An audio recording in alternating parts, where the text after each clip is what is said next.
Welcome back, everyone, to the MyTakeHoops Podcast. Today, we are joined by top 25 prospect in the 2022 class, Eric Dailey Jr. Welcome, and how are you doing? Thank you. Thanks for having me. I'm doing good. How about you? I'm good. Just got on summer break. I know you just got on summer break, too. Yeah, yesterday was my last day, man. You excited? Yeah, I'm excited to get the summer started.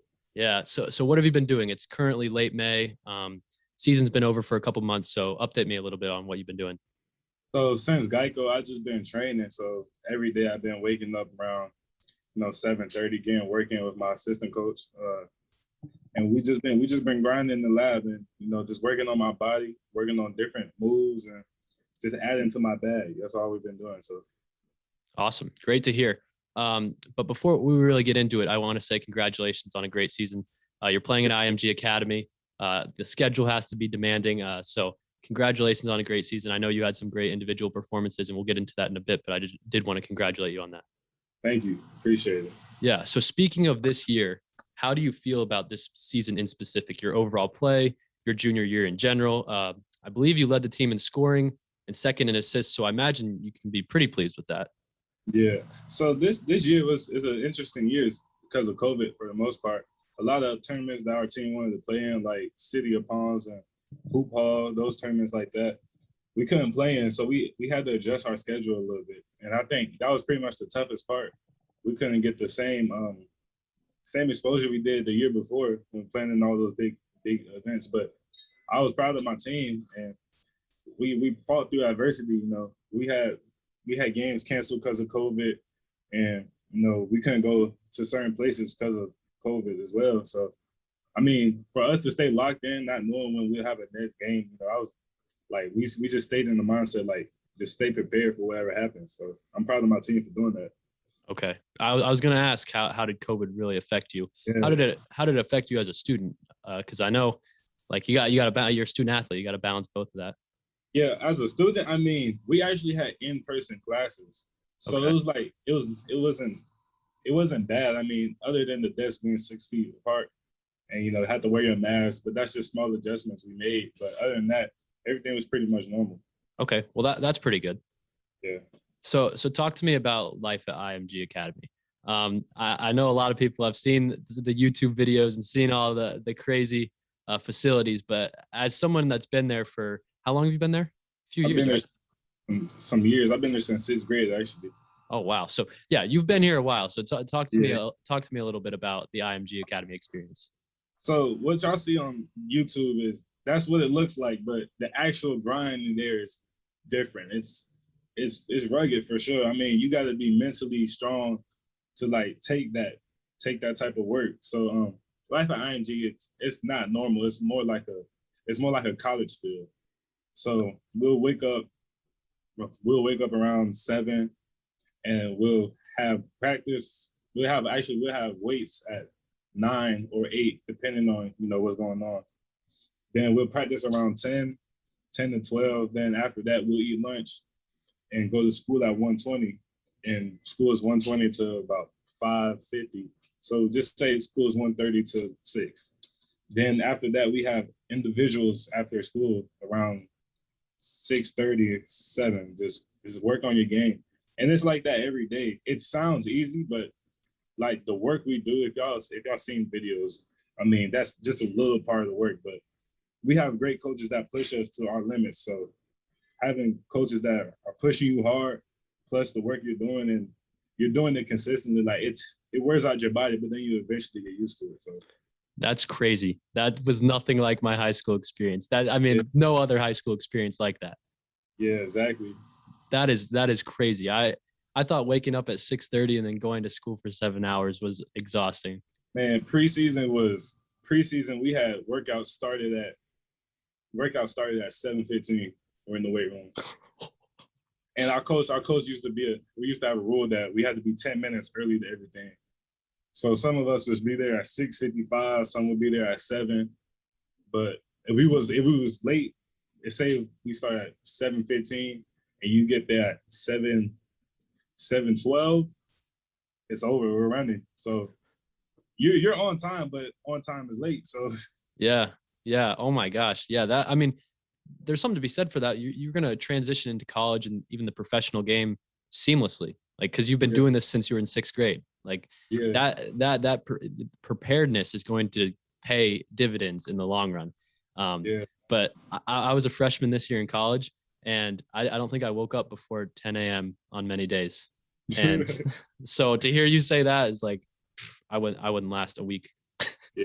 It's a struggle, but when you know what you're doing it for, it's different. So you've had the opportunity to sit behind some really good players at IMG Academy, and you played a role when you were younger. So what have you learned from some of these teammates that you've had and that have come before you, and then the seniors this year?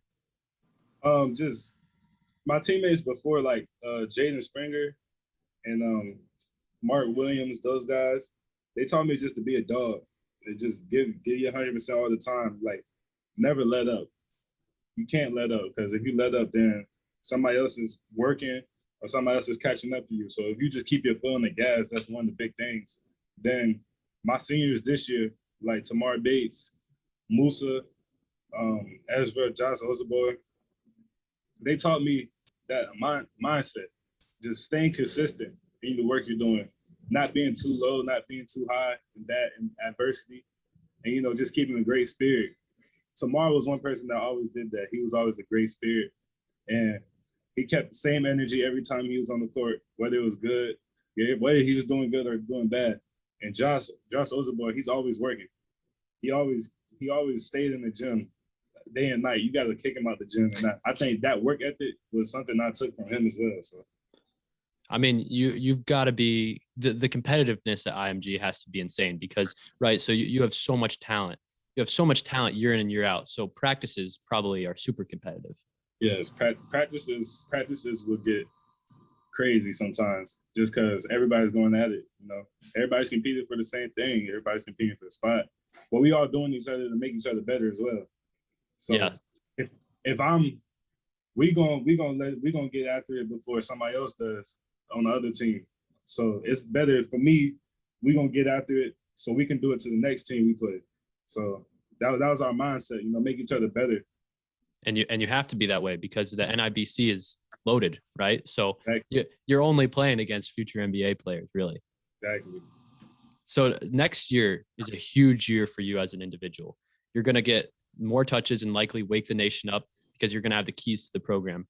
What are you looking to show scouts and analysts that you might not have been able to show these past couple of years? I'm just looking to show more of my versatility, just that positionless player. I mean, I'm 6'7" and I could do it all, but I haven't had really the chance to show that. I showed spurts of that in certain games, but just doing it on a consistent basis, like showing that I can pass. Like my passing is really underrated, but we seen I can pass. My shooting, we seen I can shoot. My ball handling is one thing that we haven't seen a lot, just because we have number one point guard in the nation. So I mean, I'm not mad at it at all. So just showing more of what I can do is probably one thing that you will see my senior year. I've called you one of the most versatile prospects in all of high school for a couple of years now, and you just keep growing as a player and physically. And I think next year is a really big opportunity for you because, like I said, you'll get the keys. You're going to get a lot more touches, and you like you said, you're somebody that can do it all, and that's where the modern NBA is going. So if you can just continue to improve and improve and improve, like your projection's pretty high. I was going to touch on the versatility. What do you think makes you so versatile? You kind of hinted at it, but kind of go a little bit more in depth on what makes you so versatile. So at a young age, my dad, so I always been the biggest one, like wherever I played for a while. And my dad always installed that guard mindset in me, even when I was the biggest one. So I always be bringing the ball up and I always move like a guard.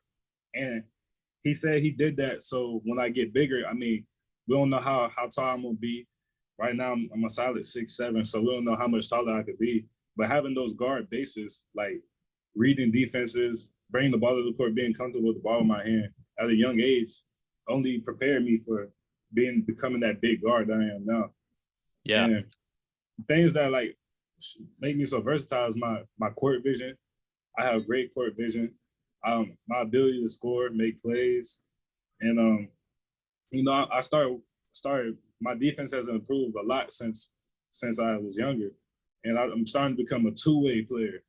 So doing it on both ends, getting that stop, then bring the ball up, making a play. So I think those are the things that make me so versatile.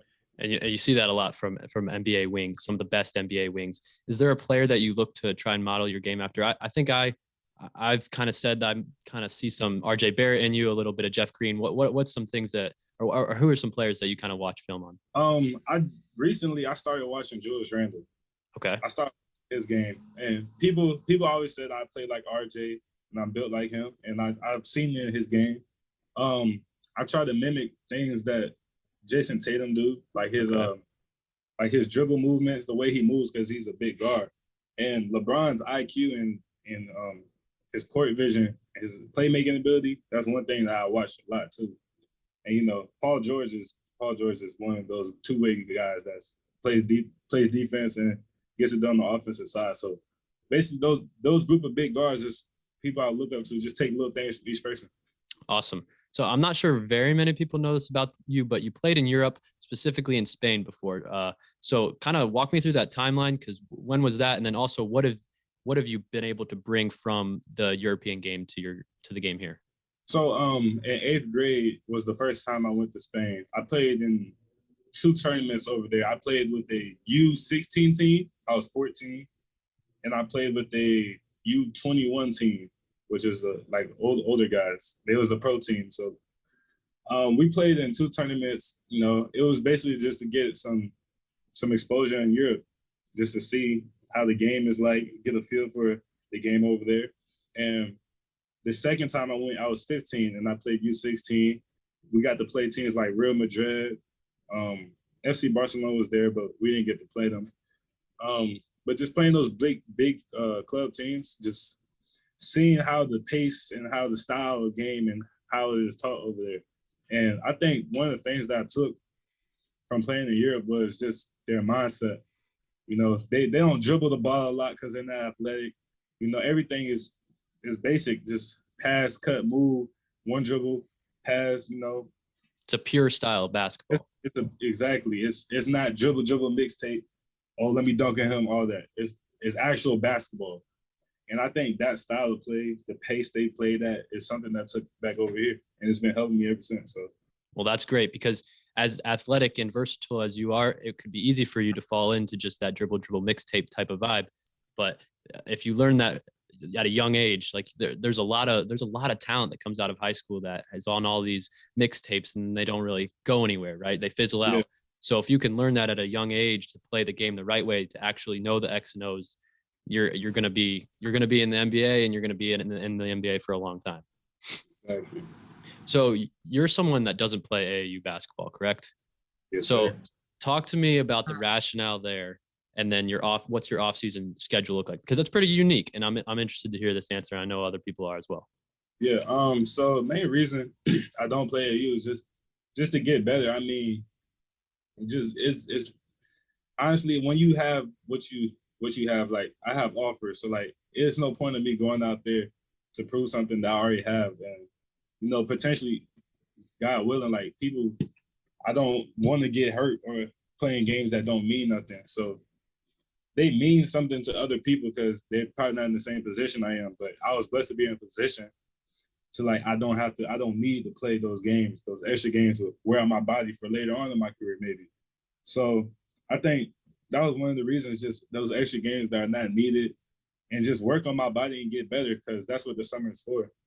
I mean, pros after their season, they're back in the lab working on their body. So I think that's just one of the things I just work on. So I stay in the lab, get extra lifting, just work on my strength, my quickness, my agility, and obviously just add on to what I already have in my basketball. So that's what I use the summers for. Right. So nothing really to prove to scouts or college programs, because you've got all the offers. But then also there has to be an aspect as well that AAU basketball is just not real basketball. It's one-on-one mixtape, man. I mean, my game, I could play in that, but like that's not really me, man. I play pure basketball. So I love it. It's a unique decision, but I like the reasoning behind it, because I've been to a couple AAU tournaments, and I mean, I played when I was in high school too, and nothing too serious, but like it's all like it, like you said, it's dribble mixtape and see if I can make a flashy pass. And I talked to Paulo Banchero a few months ago, and he said some of the coaches that are at these AAU tournaments don't care if you score 30. They're looking for kids that are actually playing the game the right way, and it's rare to find in AAU basketball. Exactly. What do you think? And I don't know how much you can speak to this, but what do you think about all the news of the overtime league and then all these professional commitments recently? I'm interested to hear your opinion. Say as much as a little as you want, but what do you think about all this new news? I mean, I think it's good. I mean, us high school players, there's a lot of us that could use our bodies to get money and feed our families. I mean, I'm not mad at it at all. I mean, if that's the right decision for that player, I mean, just take it. So, I mean, I've been seeing some of the twins, both of the twins from Florida here. They both signed for overtime. Then Scooter's going to G League. Mm-hmm. I mean, if you got opportunity and it fits for you, and it's gonna get you to the next level that you're trying to get to, I mean, take that. So yeah, I think it's kind of case by case, and I think depending on how these few first commitments go, it could really pick up. But name, image, and likeness is something the NCAA just needs to add, or this is really going to pick up. Yeah, I agree. And it needs to happen. But I hope these leagues kind of force them to do it. But I know you probably are getting contacted with them or whatever. They're trying to reach out to you. So I'm not going to ask you about that. But is there a few college programs that are recruiting you really hard? Michigan is probably the top one recruiting me right now. And Dayton just got into okay. Flyers? Yeah, because one of the coaches from Iowa State is at Dayton now. So, he's going to continue to keep in contact. And Florida as well. So Texas A&M also, for sure. So those schools are main ones recruiting me right now. So, and has Jet Howard kind of been in your ear a little bit? Oh, you already know Jet's in my ear talking about, he wants to team up wherever we go or wherever he goes. So, I'm open to everything right now. So, yeah, that's good to hear. Hey, if you come to Dayton, Flyer Nation will love you. I know they just got Dayron Holmes. They got actually a good class coming in, but yeah, they got Lynn. The Flyer Nation, man, they went crazy for Obi Toppin, so they love their basketball. I've got a couple of followers submitted questions, if that's cool with you. Alex asks, "What's it like playing with Jarace Walker?" So me and Jarace, we known each other since freshman year. Ever since the first day he walked on campus, we clicked. I mean, it's fun. He's a great player. And I just know if I throw a lob, he's going to catch it. And that's probably the best part playing with him, throwing lobs, he's jumps 50 inches off the ground. So, and his spirit, he's just always a fun guy to be around. So, I mean, that's probably the best part. That's like my brother. So, yeah, he's a man child. I went to Kansas City for the KC Classic a few weeks ago. And I was lucky enough to get a media pass, and I was standing on the floor and I look over, he's standing right next to me. I was like, this is not a kid. Yeah, he's grown. He's definitely grown. And then Jaden Bradley, I saw Team CP3 and I watched a lot of their games, and Jaden Bradley, he's really good court vision. Is he fun to play with? Yeah, he's definitely fun to play with. I mean, his IQ is very high. The moves he make are very elite moves. I mean, imagine guarding him in practice. It's definitely a challenge. So, oh yeah, I mean, some of the passes he made in the lane, just on the move, either hand, is just so impressive. He sees a lot. Sure, he definitely sees a lot. Well, that's really all I've got for you, and I thank you for taking the time to do this. And I know you're busy, so I'm glad that we could sit down and do this. I wish you the best of luck in your basketball journey, and I appreciate you taking the time again. Do you have any questions for me or any last remarks for the listeners? I appreciate everybody for tuning in. So see y'all soon.